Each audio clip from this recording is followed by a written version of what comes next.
Tonight, Troy students learn lessons in leadership. Plus, an artist prepares to visit the Troy campus. Stay tuned. Troy TrojanVision Nightly News starts now. Definition Digital Production Center on the Troy campus with news from Troy University locations around the world.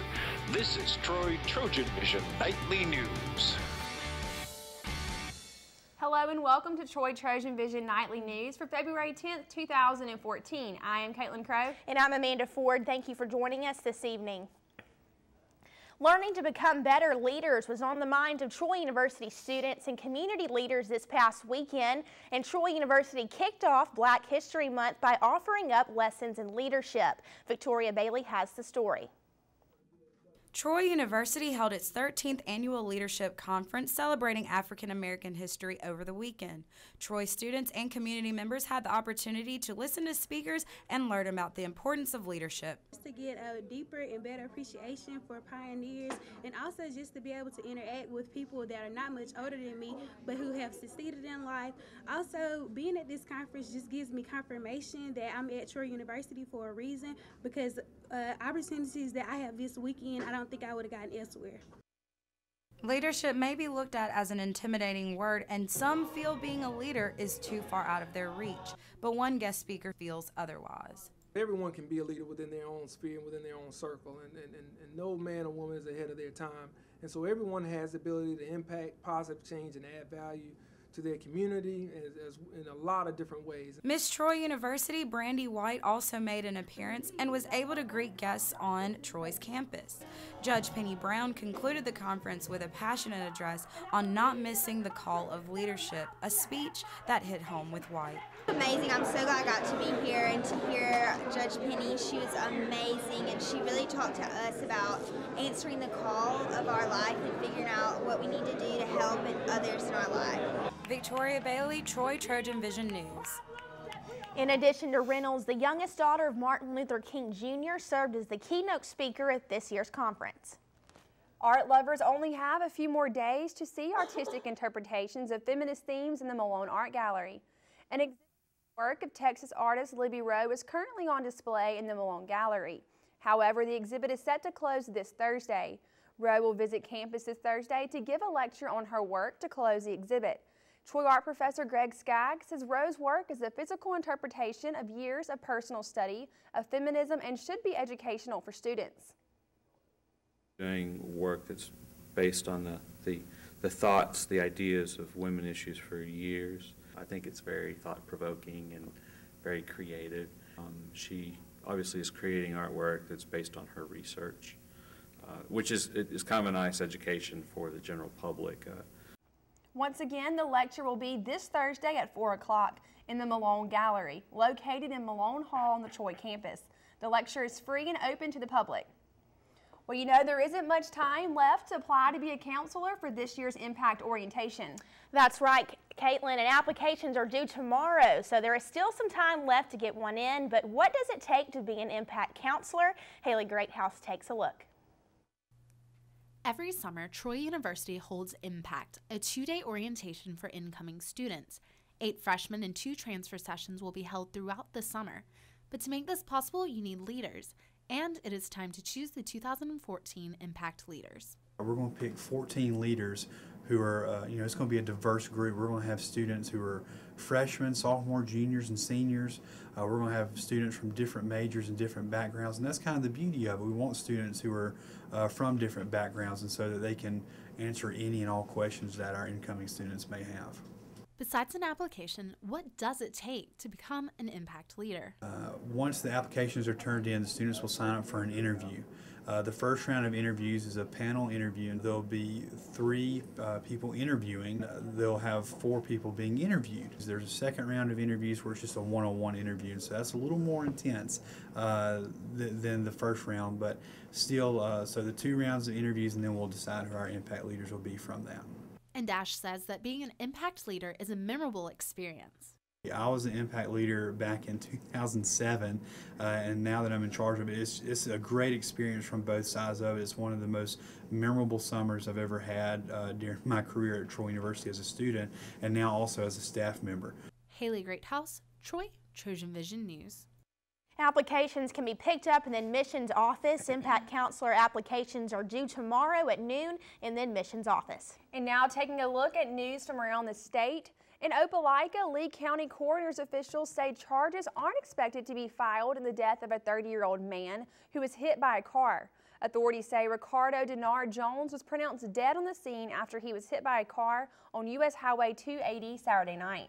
And in Birmingham, forecasters say North Alabama is likely to get a mix of wintry precipitation that could cause travel problems. The National Weather Service says the northern part of the state will likely see light rain today. The precipitation could become mixed with snow, sleet, and freezing rain after nightfall. And in Tuscaloosa, police say they are looking for an alleged assailant after a teenager said a man attacked her. The 17-year-old told police she was assaulted around 10:45 yesterday morning while she was jogging on a wooded trail at the city's Sokol Park.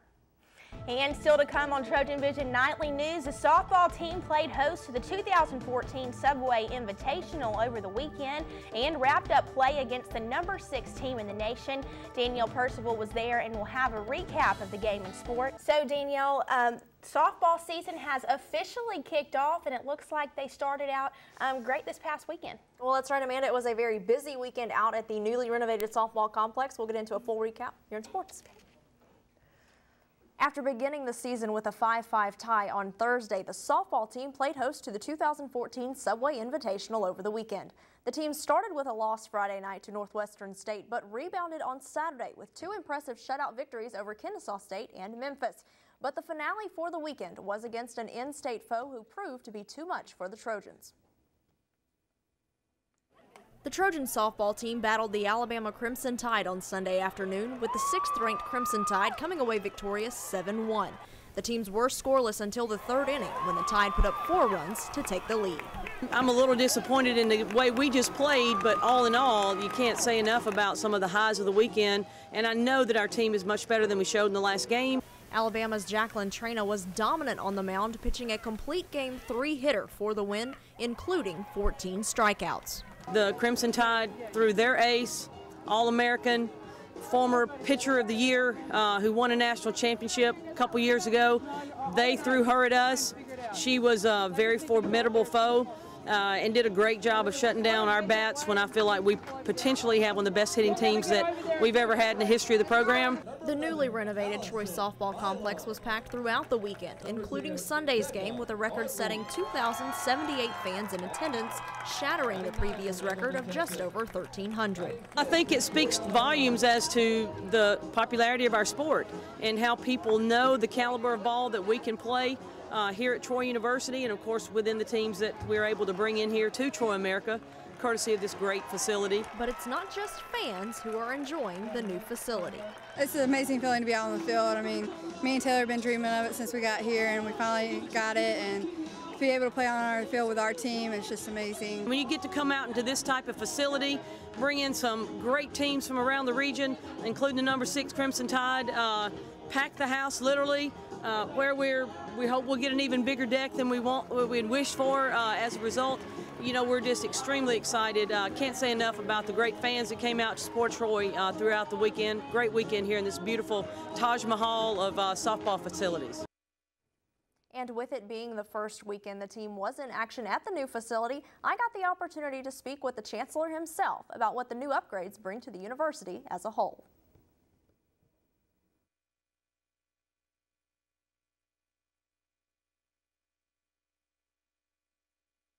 In America, and I think being able to host our fans and really first-class facilities for recruitment are very important, and so it's just a great source of pride. We've been doing this a long time, and I'm just really proud of this facility because it's been long in coming. The Trojans will be back in action this weekend as they travel to the Sunshine State for the North Florida Invitational. The Trojan track and field team competed at the Birmingham Crossplex for the 2nd time this season at the Samford Multi and Invitational over the weekend. In the 400-meter dash, Dallas Worthy and Taylor McDonald ran season best times and moved into the top 20 in the Sunbelt standings. Julia Ostendorf continued an impressive indoor season, setting a new season best mile time of 5:18. She also moved into 8th in the conference in the 5K over the weekend. This was the final competition for the Trojans before the Sun Belt Conference Indoor Championship at the Birmingham Crossplex beginning on February 24th. The women's tennis team opened the home schedule over the weekend and snapped a losing skid with a 6-1 victory over Jackson State. Troy dominated the match, and the only point Jackson State earned came due to a Troy injury. Troy's Monica Gonzalez was forced to retire just 3 games into the match. The win for Troy snapped a 4-match losing streak that included 3 road losses to ranked opponents. Troy is now 2-4 overall this season and will return to competition on Monday, February 17th, when Cornell visits the Lunsford Tennis Complex.